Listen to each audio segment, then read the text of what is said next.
70,000ன்றது உங்களுக்கு எவ்வளவு பெரிய ஒரு பணம் சார்? ஒரு வருஷத்தான பயிர் எங்களோடது, 6 மாதத்துக்கான உழைப்பு.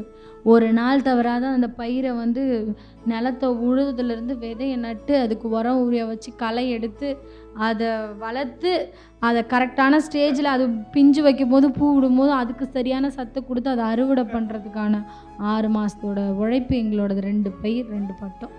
அந்த வந்து எனக்கு அதில் வந்து இப்போ கிடச்சிச்சு அப்படின்னு நினச்சா அது வந்து நான் டான்ஸுக்கு அந்த 20 ரூபா சொன்னேன் இல்லைங்களா, அதெல்லாம் வந்து அவள் சந்தோஷத்துக்காக அன்னைக்கு போய் 1 மணி நேரம் ஆடிட்டு வரா அவள் டான்ஸு. சரி, அவளுக்கு சந்தோஷமாக இருக்கும் அப்படி நினச்சி தான் அந்த 20 ரூபா கொடுத்து அனுப்புனாரே தவிர இந்தளவுக்கு அதில் இந்தளவுக்கு நான் வளருவேன், இந்தளவுக்குலாம் இன்றைக்கி வரும் போகுன்ற எண்ணம் எங்களுக்கு கிடையாது. அந்த எதிர்பார்ப்பு அப்போ கிடையாது. நினைக்காம அன்னைக்கு எங்கள் சந்தோஷத்துக்காக வாடுற கொஞ்ச நாள் நமக்கு பிடிச்சதை செஞ்சுட்டு நம்ம அப்படியே இருப்போமே அப்படின்னு சொல்லிட்டு அப்போ இருந்தது தான். ஆனால் அந்த கஷ்டத்துலேயும் எங்களை சோதிச்சு பார்த்துருக்கு போல இருக்குது. அன்னைக்கு நாங்கள் இருந்ததுனால இன்னைக்கு அந்த மாதிரி ஒரு இது கடவுள் கொடுத்ததுக்கு. Okay okay.